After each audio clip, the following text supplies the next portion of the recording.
because in autoimmune illnesses, part of the self, part of the cell, part of our proteins is not recognized as self. It's taken on an other identity. Whatever the cause is a whole other story. Part of our cells have taken on it's not self.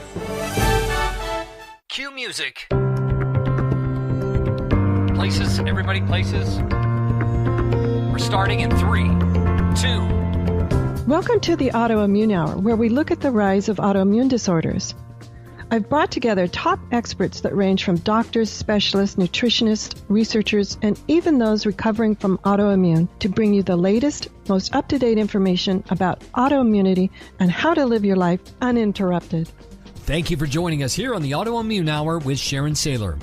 And we don't want you to worry about taking too many notes, so you can join the Autoimmune Hour's Courage Club, and we'll send you the transcripts and show notes from every episode. Sign up now at understandingautoimmune.com. Now, back to your host, Sharon Saylor. Welcome, everyone, to the Autoimmune Show. I'm Sharon Saylor from SharonSaylor.com. And as always, it's my pleasure to be with you here again on another episode. This is so much fun. And I've got another guest. It's a topic we haven't talked about before. And you know how I always say, it's amazing who you know, and then they also know amazing people. Well, that's what happened here. You'll remember from February 15th, we had Dr. Elson Haas on again. That was his second appearance. And he said, you have to meet Sondra Barrett. And I said, really, why? And he told me why, because they've co-authored some books together, but she also is an expert in cell health. And so let me read a bit of her bio, and then I'll tell you why I found out that was so important even before I knew Sondra, and I said, I got to have her on.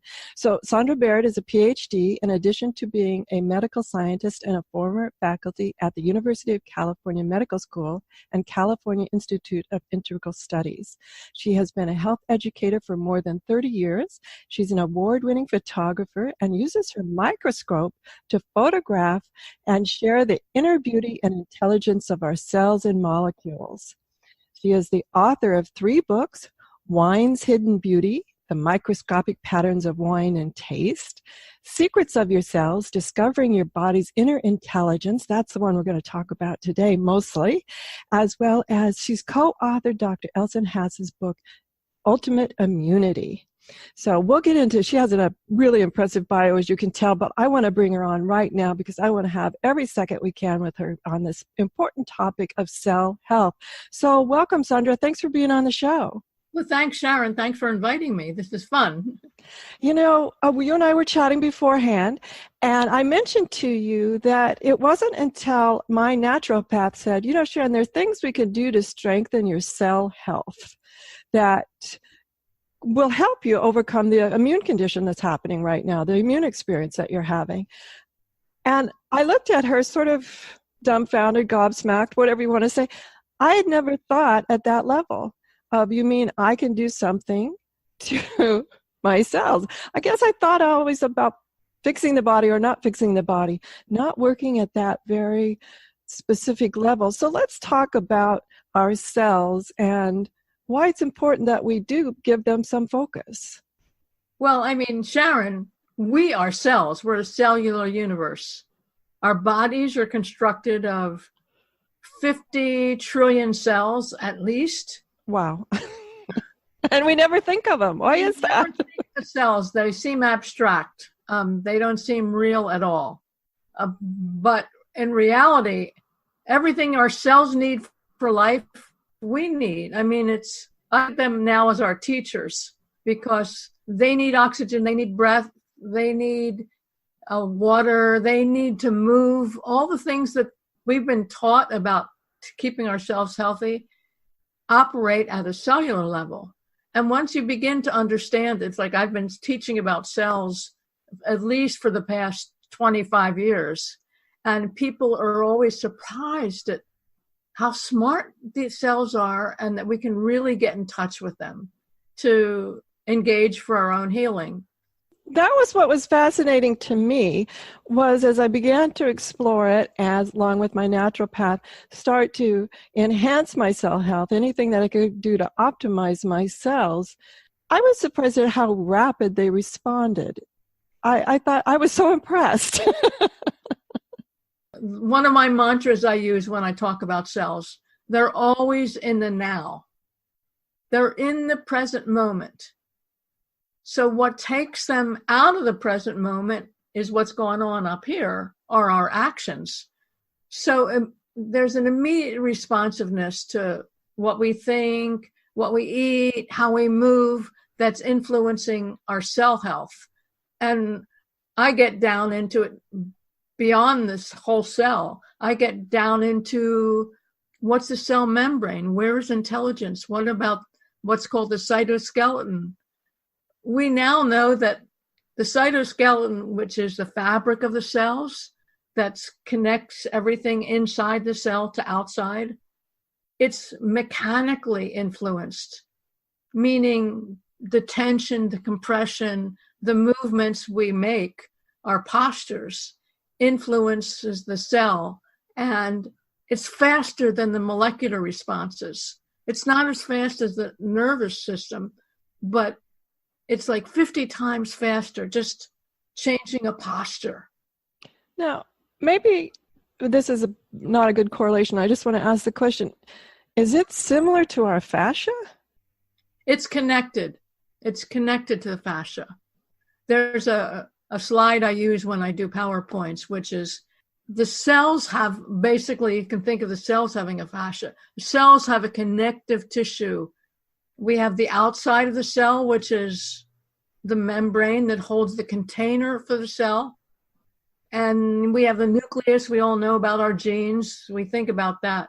And in between the nucleus, the core of the cell, and the outside is this connective tissue, if you will, the cytoskeleton.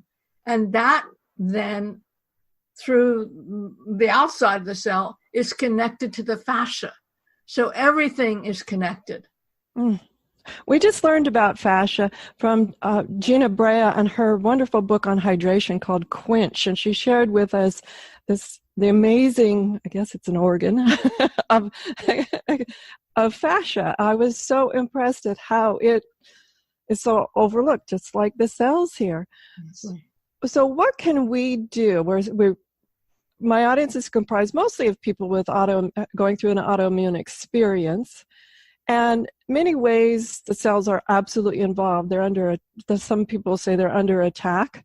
I'm not sure if I've always had a higher belief that the body is an amazing system, that there's got to be something going on for the body to attack itself. But let's talk about what can we do at that cellular level to help relieve symptoms of autoimmune. Okay, that's a big question. It's a huge question. Just jump wherever it feels right. One of the things, I work a lot with imagery and guided visualization as beyond ourselves, or to get inside ourselves. And one of the things I would invite your listeners to do is to examine or imagine how they look at the identity of their cells. Because in autoimmune illnesses, part of the self, part of the cell, part of our proteins is not recognized as self. It's taken on an other identity. Whatever the cause is a whole other story. So part of our cells have taken on, it's not self. So I always look at all illnesses basically as lessons. And it's like, well, what do I need to do to recognize myself better? Not to make ourselves wrong when we have an illness or an autoimmune disease, but how am I not recognizing myself? How do I need to recognize myself better? There's a way to look at it. And if I was getting into imagery with it, then I would say, can you change the identity of the cell that's being attacked or that's being recognized as not self? Can you change its identity back to being self? Is there a way of doing that in your mind? because I see imagery as very, very powerful. It's not the same thing with cancer. With cancer cells, the cancer cells are still recognized as self. That's why the immune system doesn't attack most cancer cells, because the outside identity markers are still saying self. Whereas in some autoimmune diseases, the proteins, like in MS, the protein, myelin sheath protein, is recognized as not self. So how do we change the identity back? Can we allow for the possibility that we can change the identity where it's lost, if it's lost its sense of self? Wow. I am amazed. I am getting chills, everyone. This is so amazing to me. Sondra, that's not where I expected you to go, and I am thrilled you did. I mean, that is so amazing to me. We've had several guests on who have talked about this idea of visualization, meditation, imagery, seeing ourselves as whole and complete and well and optimized. That is amazing that we can get ourselves to respond. Such a deeper level of learning for me just happened, everybody. I've got chills. Okay. let me center myself here. Because this is so reminiscent, everyone. Listen to Sarah Payton. Remember, in November when she talked about the hidden healing power of anger? Sondra and Sarah are right on the same track here. This is fantastic. I love the idea that I've learned through my 4 years of my healing experience from my autoimmune diagnosis that we have more power over our body than we ever thought we did, over our healing, our ability to understand and come to terms with what's going on. I've absolutely been amazed, because when I started my journey, it was the old-fashioned idea of, I always like to call them white coat authority, knows best, and take 2 aspirin, you'll feel better in the morning. And that's kind of where I was coming from. And what I've learned on this autoimmune experience is that it's so much broader than that. To heal your body is not just at the physical, this idea of, putting a Band-Aid on something physical. This is fantastic, that the cells, even the cells, respond at that level. Now that I'm saying that, I'm thinking that, it seems like, yeah, that makes sense. Well, we are a cellular universe.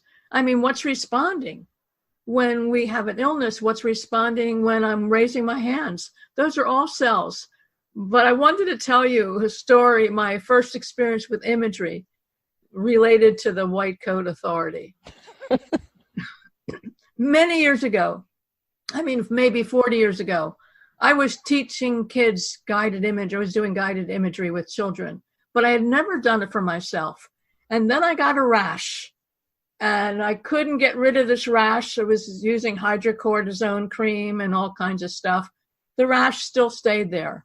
And I said, well, to myself, you talk about imagery, why don't you give it a try? So I went into a state of relaxation and meditation, and this little elf shows up. He says his name is Mortimer, and he's going to clean the rash. And he uses gold spikes, and he's under my skin, and he's cleaning my rash. I'm not telling it anything. He's doing it for me. And the next day, the rash was gone. And I thought, this is fabulous. It really works. And I was still at UCSF at that time, or maybe I had just left, and I had gone to one of my colleagues who was an oncologist. And I said, I wanted to start working with his patients, which he said he was open to. And we went to his office, and he said, I have some files that will really be helpful for you. And he takes out this file called Quackery, and it's all about guided imagery. Oh, dear. So, the next day the rash was back. So is the white coat authority telling me this stuff is woo-woo. It's not real. It's quackery. So, I think that goes for any of us when we are on a healing path, that whether it's our doctors or our family who's saying, this isn't going to work, we really need to be able to trust ourselves, because we're the healing and spirit. We're who does the healing. And it's so easy to be influenced by the outside world. That's true. I'm a big fan of always saying, this is my body. I know exactly what I'm feeling and what's going on. And language is such a disservice to me when someone says, what's your pain, 0 to 10? And I go, look, I've given birth. You know, my version of what 10 is going to be really different from somebody who, you know, has not ever experienced any sort of tremendous or chronic pain. And so I've always found that language tends to sort of get into the problem. And my other belief is that on these types of things, like guided imagery, deep breathing exercises, micro movements like Gina Brea brought to us about hydration and micro movements, absolutely, why not try them? Nothing ventured, nothing gained. Yet when it's something more intense, sometimes we can get into quackery with autoimmune.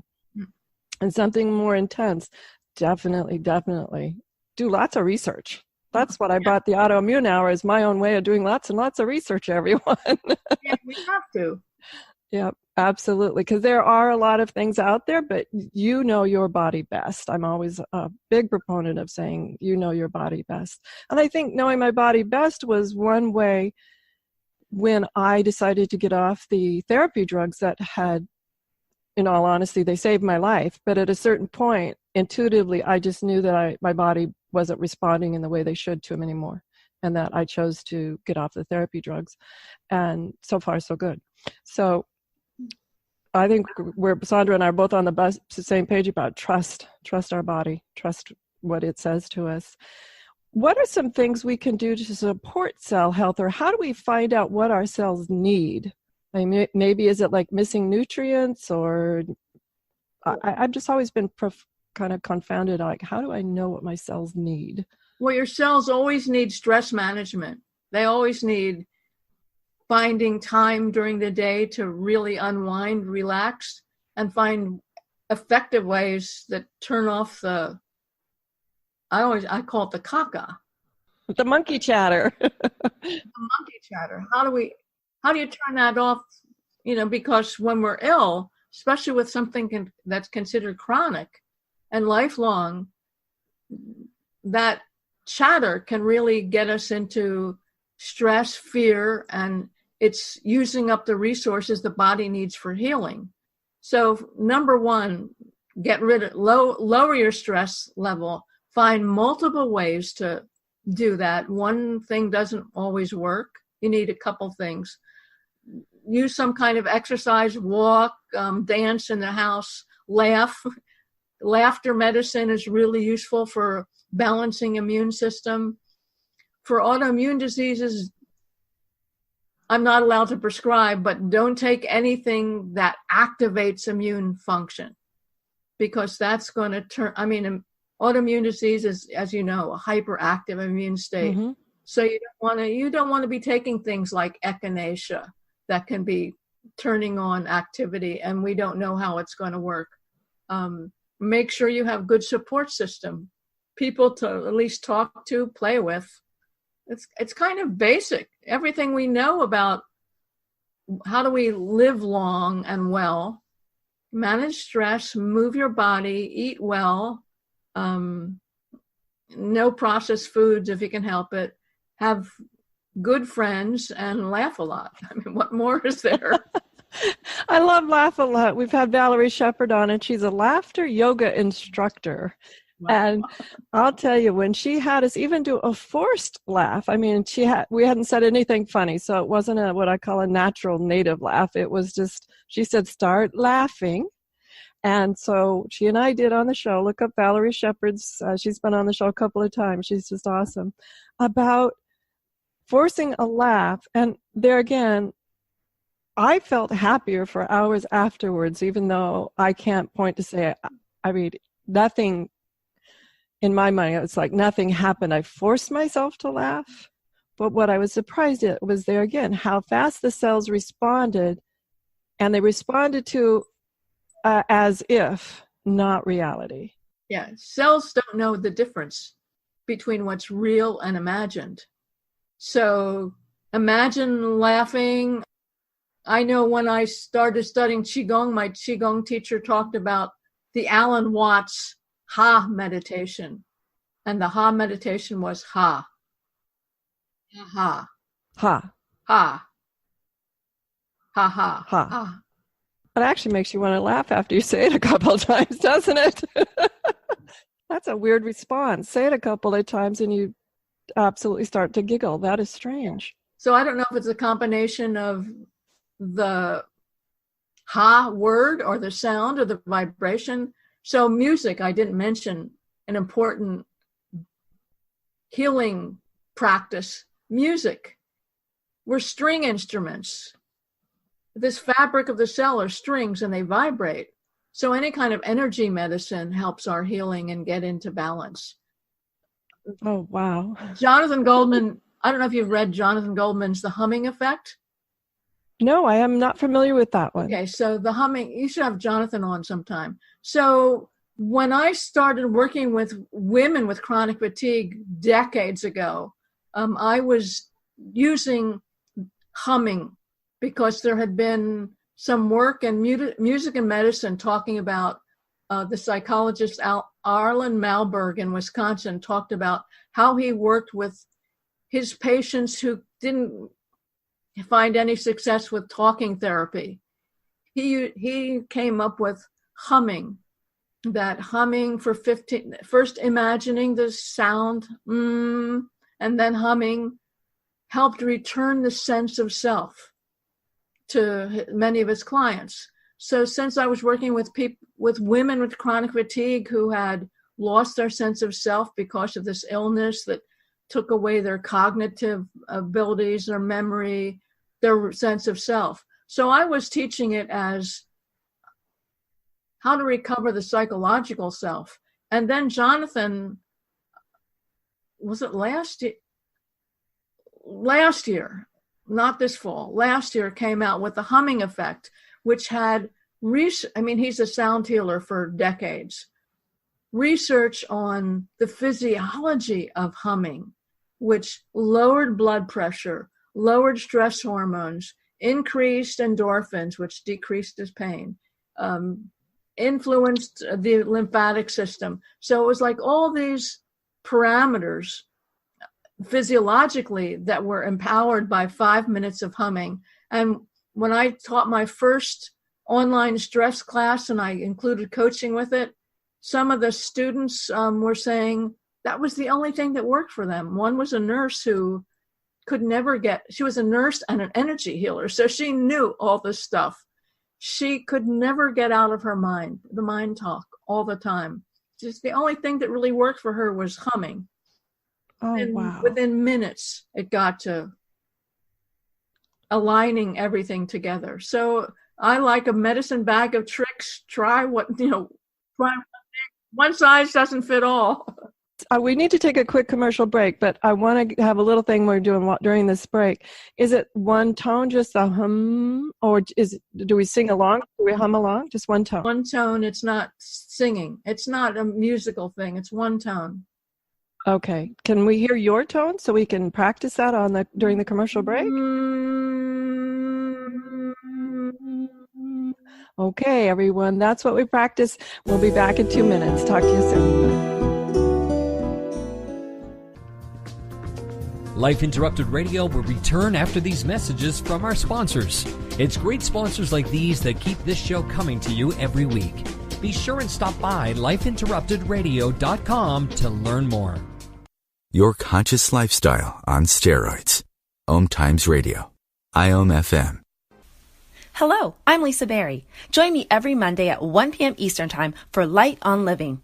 A chance to see new, hear different, and feel more as I shine the spotlight on all the ways to lighten the load of life's challenges. Light on Living is your link to that new way you're looking for, that new understanding that will enhance your life, and that positive connection that will support your growth. So join me and you'll gain insight and start to see things in a new way that motivates you.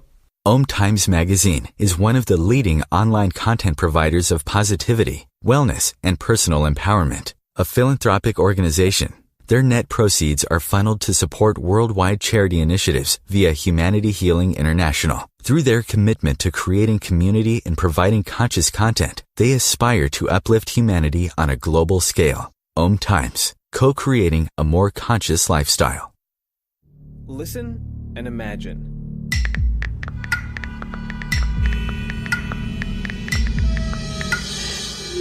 It takes 5 seconds to send a text, and for those 5 seconds, you're driving blind.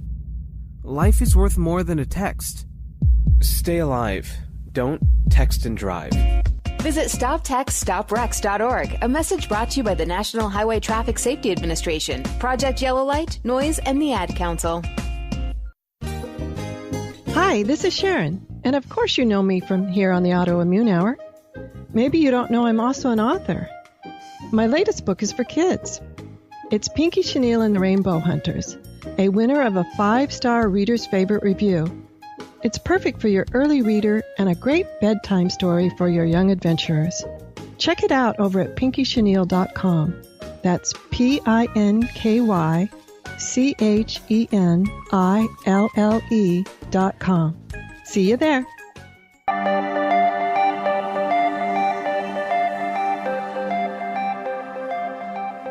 Welcome back, everyone, to the Autoimmune Show. I'm Sharon Saylor from SharonSaylor.com, and tonight we're here with Sondra Barrett. She's a Ph.D. and a medical scientist and former faculty at the University of California Medical School, as well as known as award-winning photographer that uses her microscope to photograph and share the inner beauty and intelligence of cells and molecules.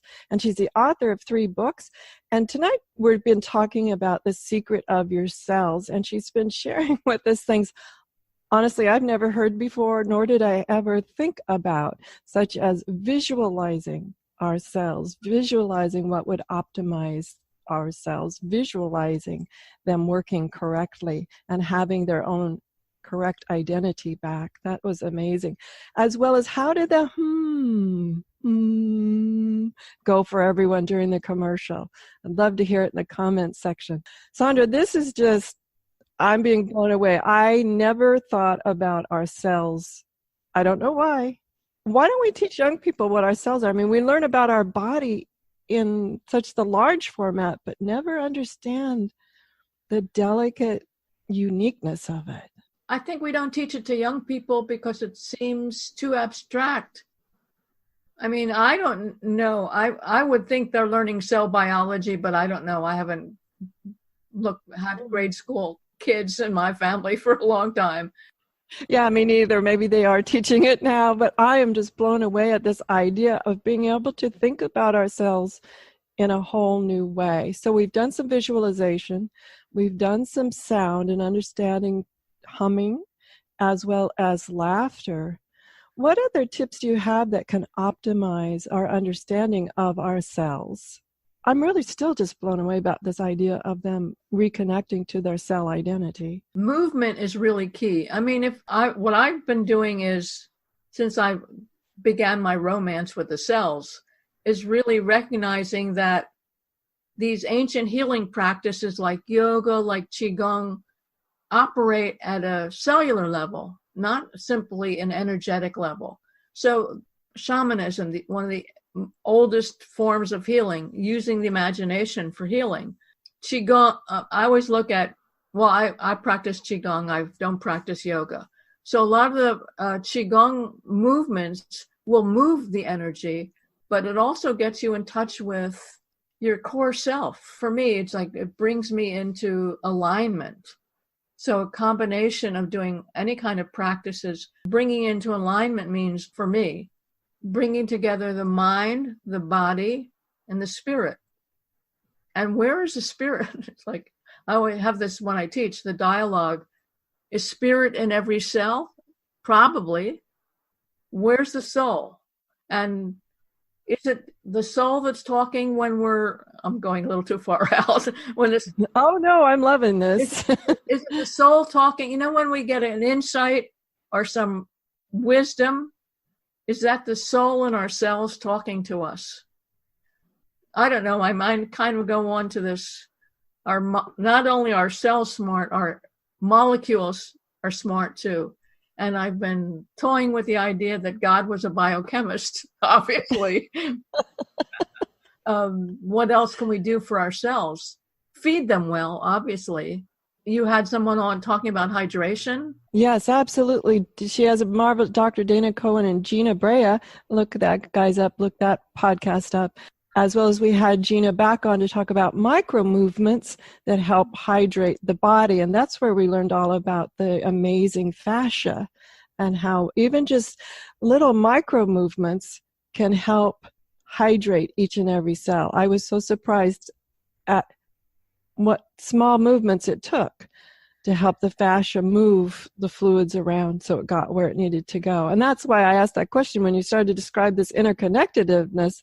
It sounded so much sort of like what Gina was describing on a slightly larger level throughout, this layer of our body. But that's why I was wondering if those two were related. That just fascinated me. They're totally related. And the micro movements, if we think about the micro movements that Feldenkrais talked about, that's retraining the brain. So it's happening at a cellular level, and it's happening at a muscle level, the bigger tissue level, and it's impacting the brain.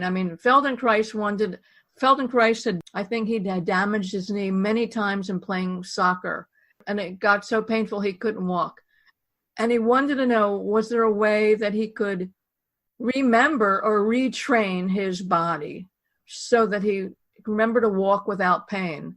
And he came up with these micro movements, moving tiny bits of himself and changing the pain level. When they were recommending surgery for him, they said, well, you might not walk after the surgeries. That wasn't a possibility to him. So he did this. I don't know how many years it took him to get out of this pain level, but he retrained his brain. All this story about neuroplasticity, the new way of understanding how our brains work. We're retraining. So we're not just retraining the cells and the fascia. We're retraining our brain by every activity we do, which is pretty phenomenal. It is phenomenal when you think about it. And one of the things you mentioned was about this idea of something not being an option. It really triggered something in me because a couple of times during my healing experience here through the autoimmune, I've just told flat out various white coat authorities, thank you, but that's not an option. And I think that part is critically important to know what is and isn't an option. And the reason in that was the suggestion I got wasn't an option was that would radically change my quality of life to a point which I said, here's my quality of life with the diagnosis. Here's my quality of life that I'm optimizing to. And if I do that suggestion, sounds like I would not be closer to either of those. And I'm like, okay, no, thank you. I will research other options. Because I always looked at it that suggestion, heaven forbid, is always a possibility if it came to that. But my mind wanted to go into researching what are other opportunities, what are other options, so I have a whole smorgasbord to choose from before I make a radical decision. That's great wisdom. There's a researcher, Carol Hirschberg. My area of research is much more in the cancer field. And what Carol Hirschberg did, she looked at the thousands of people who had gone into automatic remission or unexpected remission with cancer. There have been gathered thousands of people. And then she interviewed a number of them. I think the book was called Remarkable Recovery, came out many years ago. But what she saw, which is related to what you're saying, is it wasn't any kind of psychological predisposition that gave people cancer, because there was something called the type C personality that was coming out. I think it would be the same type C for autoimmune diseases. And she said there was no personality characteristic related to cancer. But what related to more going into remission was the common factor was that people chose their treatment that was in alignment with what they believed. It could have been in alignment with what the doctors were recommending, and it could have been choosing alternatives. So it wasn't one kind of treatment. It was what works for you. What do you believe in? What are you willing to accept? What are you willing to take a chance on? And I think that's really important, because as you know, with autoimmune diseases, the options that you're given can be pretty catastrophic in terms of how it may compromise your overall health.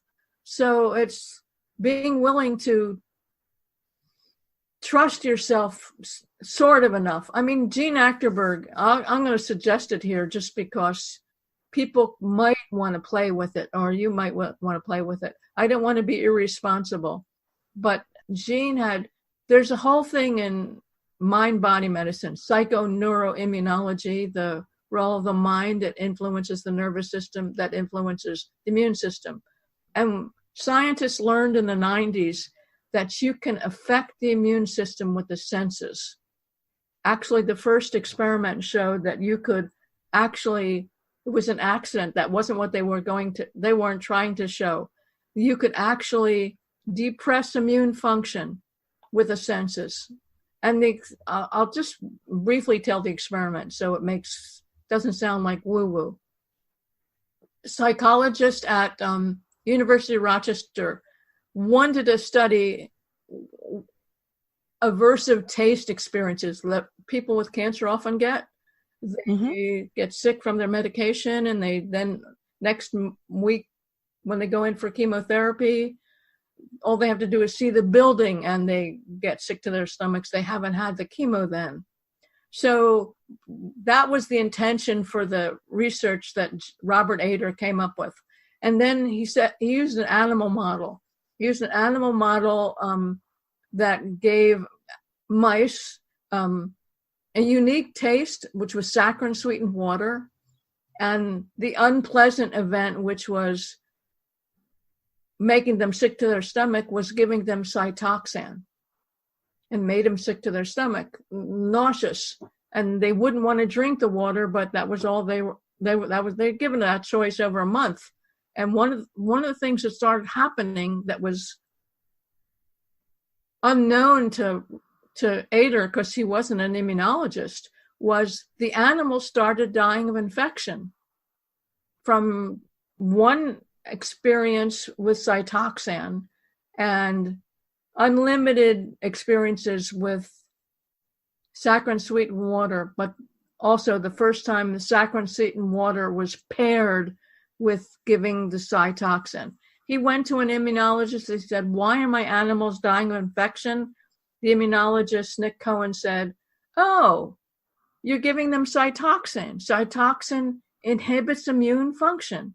I mean, in those days, we thought the immune system was an independent operator, that nothing influenced immune function, let alone the senses. So they went on and developed, along with other people, using ways, pairing like behavioral conditioning, like Pavlov's dog, pairing a sense with either a drug that enhanced immune activity or depressed immune activity, and showed that the one exposure with the drug paired with one of the senses, using the senses after that, would change the immune function, at least for a while.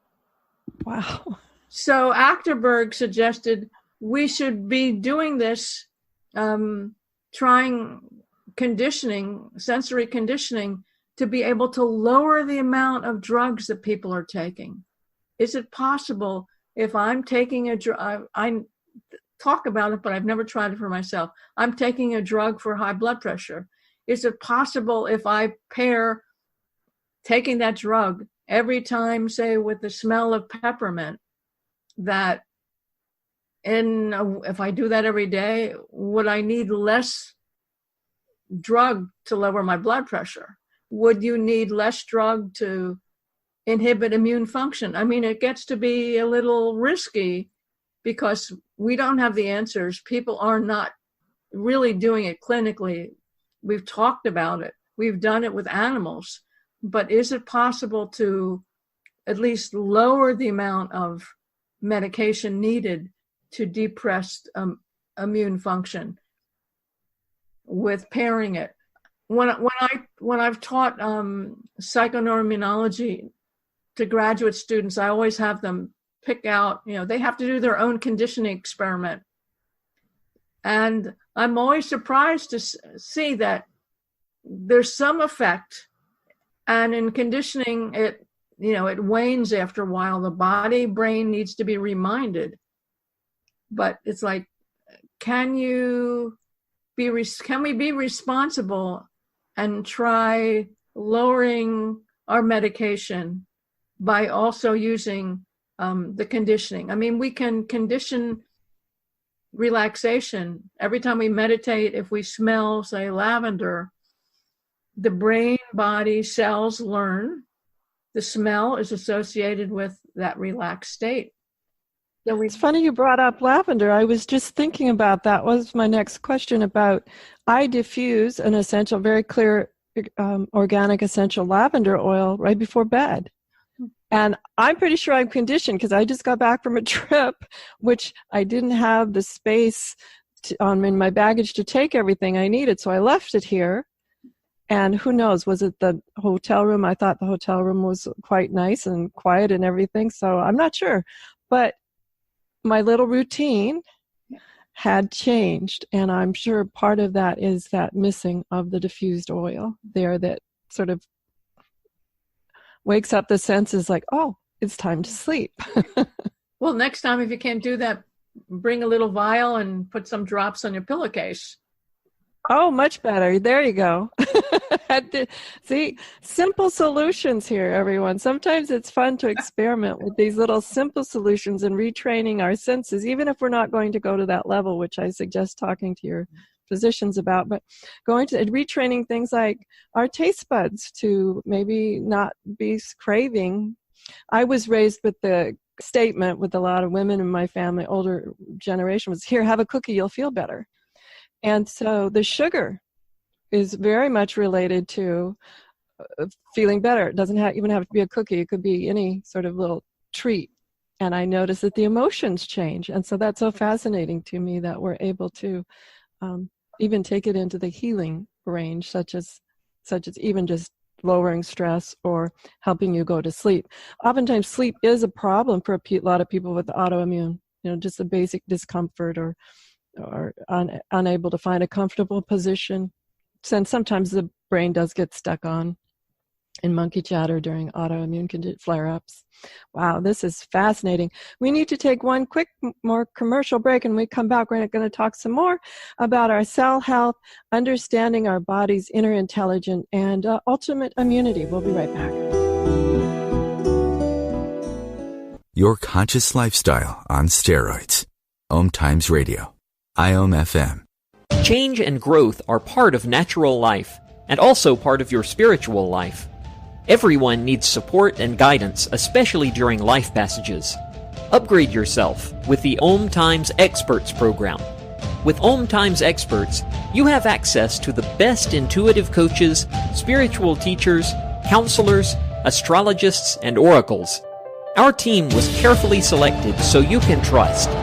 Find out more at experts.omtimes.com. Grab a cup of tea or a glass of wine and tune in for inspired conversations with publisher Linda Joy on Tuesdays at 2 p.m. Eastern. Linda creates sacred space for leading female luminaries, empowering authors, heart-centered female entrepreneurs, coaches, and healers. A soulful venue where guests openly share the fears and obstacles they've overcome, wisdom and lessons learned, and the personal journey that led them to the transformational work they do in the world. Inspired conversations to empower you on your path to authentic, soulful living. Research shows we apologize up to 10 times a day, and most of the time, we say sorry as a response to someone else's mistake. What if We thanked people instead of all that unnecessary apologizing. So instead of saying, sorry, I'm rambling, you say, thank you for listening. Join us at projectforgive.com, a free, non-religious resource on global forgiveness. Hi, this is Sharon, and of course you know me from here on the Autoimmune Hour. Maybe you don't know I'm also an author. My latest book is for kids. It's Pinky Chenille and the Rainbow Hunters, a winner of a 5-star Reader's Favorite review. It's perfect for your early reader and a great bedtime story for your young adventurers. Check it out over at pinkychenille.com. That's PinkyChenille.com. See you there.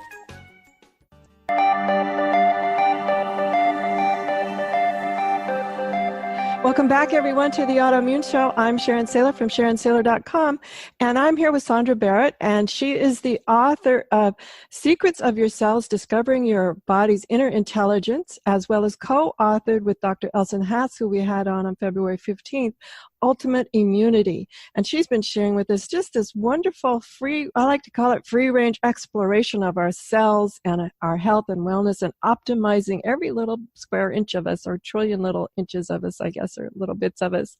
Anyway, where I want to go now is this idea, are there specific diets or nutrients, or whatever we want to use the different words, that will help our cells that maybe we can find out are missing? Because I'm just so amazed at the rise of food sensitivities and food allergies. Are there specific diets that help optimize our cell health? I wouldn't go into saying there's specific diets, there's specific approaches. I'm sure Elson spoke about it. Maybe other of your guests have talked about, you doing a cleanse first, be able to find out what foods you're really sensitive to. Because we may think we're sensitive to gluten, but we're not. And people just kind of grab on to the latest hype and take it as their own. I don't know why there's more food sensitivities these days. Is it because we're more aware of it? We never talked about it before. Or is it because of the GMO, non-organic foods? I don't know. I mean, one of the things when you were asking about diet, one of the things that's really interesting is here the stress lady talking about stress. When we're stressed, the microbiome in the gut then starts responding to our stress, and the microbiome is educating our immune cells, and it's educating immune cells to become hyperactive. So from the bigger perspective. Let me ask a question here. So our gut bacteria and all those little critters in our gut are educating our immune system on what's going on. Yes. Wow. So bacteria is running the show. In a lot of ways, yeah. I mean, the people who study the microbiome will say it's affecting everything, our brain, etc. I haven't been much of a student of the microbiome, other than when I wrote the book with Elson, but also learning that when we're stressed, the biome activates immune activation. So it's turning on inflammation. So another reason, not about what food we're taking in, but another strategy, how do we improve our cell health, is less stress. Because you're changing you're changing the gut microbes, and there are more microbes in the gut than there are cells, our own cells. And one of their jobs is very positive. One of their jobs is to educate the immune cells. And we don't want to turn them on to become inflammatory, hyperactivated cells, especially when we have an autoimmune disease. So lower the stress. And one thing I used to teach about, I haven't talked about it in years, was the Eat Right for Your Type diet. I don't know if you've read about that. Yeah, I read that book years ago. Years ago. And I read about it. A friend had recommended the book, And the foods listed that the foods that I shouldn't eat, according to the blood type diet, were foods I kind of got reactions to, but I wasn't sent, in a food sensitivity test, that wouldn't have shown up. And yet the immune story made a little bit of sense to me. And I used to go around the country teaching health professionals, continuing ed. And I was teaching up in the Seattle area where there's a well-known naturopathic school, Bastyr. And I talked about Eat Right for Your Type, and one of the people attending the course was a professor at Bastyr. And she said at Bastyr, which is naturopathic college, the students have to they have to experience every diet. And just the diet that was the most popular was the Eat Right for Your Type. And the diet that was most popular, she had 50 patients on it that were feeling better. So people aren't talking about it these days, but when I used to, I learned that it was beneficial for a lot of people. It's funny that you bring that up. I read it years ago, at least 20 years ago, if not more. Okay. And I still eat that way, naturally. I read the book and I went, well, okay, there were only a couple of things that I said, okay, to cross those off the list. But other than that, I think my body intuitively knew to eat that way. I think that was what was so fascinating to me. And I do feel better when I stick to that. Sometimes when I travel, it's hard to stick to a very specific diet, but I do feel better when I eat those foods that I know make me feel better. And you're right about the cleanse. Let's just quickly, we only have a couple minutes, just looking at the clock here. You're right about the cleanse. When I did the cleanse with Elson's group, what was fascinating to me was adding the foods back in. I was like, oh, that was really surprising to me. You could feel each and every experience instead of like what I call this group experience where you don't know what's causing what. Right. Yeah. Oh my gosh. Well, we could, Sondra, I've just enjoyed this, what I call a free range exploration of cell health. I love it that you're willing and to run down rabbit holes with me and my understanding of our secrets of our cells. Tell us, we've got about 4 minutes left, so I want to be able to get, where can we find your books as well to know more about you, and if you have any final thoughts. Oh, this has been great fun, Sharon. I loved it. I loved your question, and that we could free range organic speaking together. My Secrets of Your Cells you can get at Amazon or bookstores or my website. Same with Ultimate Immunity. You can get, I'm sure, at Amazon. The wine book, Wine's Hidden Beauty, is only available on my website. My website is sondrabarrett.com. And I also teach an evergreen stress management class that people could take with or without coaching. I teach live courses. I will be starting a live online Awakening Your Cellular Intelligence, probably starting in March. Not probably, it will be starting in March. I've been teaching it live to a lifelong learning program at Sonoma State right now, and it's been really fun. So I thought I'd like to make it available online. And what else do I want to say? If you want to get into the metaphysics of molecules, check out Astro Elements at my website, which is a whole other discussion, unrelated to our cells, but not unrelated to our life. What else can I say? This has been really fun. I've enjoyed it. Oh, it's been awesome. Thank you, Sondra. And I just love that Dr. Haas introduced us, everyone. If you've got an idea for a great guest, drop me a note. Just like Sondra is a new friend that I just found, and I love exploring everything with her. I love to know what's on your mind as well.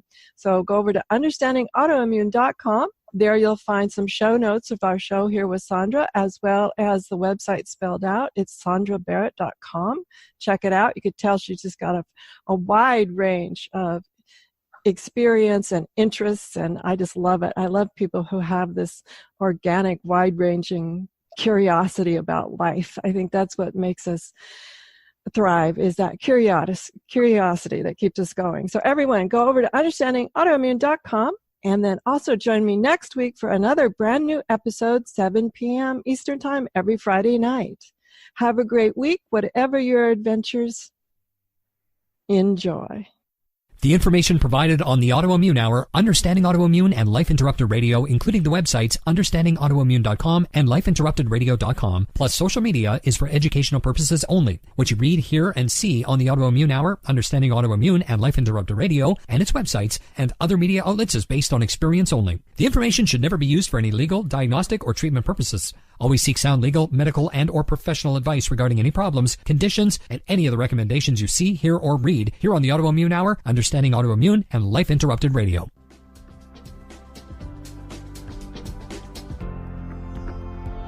You've been listening to Life Interrupted Radio. To learn more, listen to other shows, and gain free resources that can help empower your life, be sure to stop by lifeinterruptedradio.com.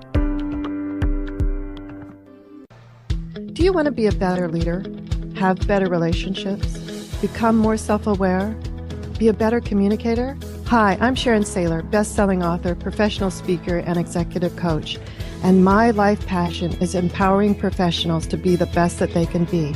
After years of working with professionals, I've discovered the 7 things nobody is telling you that can cost you your clients, sales, and even your career. And I want to give it to you free. You've heard my show, you know my passion, and maybe we'll be working together sooner rather than later. So go grab this ebook now to find out the 7 things that's costing you big time over at SharonSaylor.com/radio gift.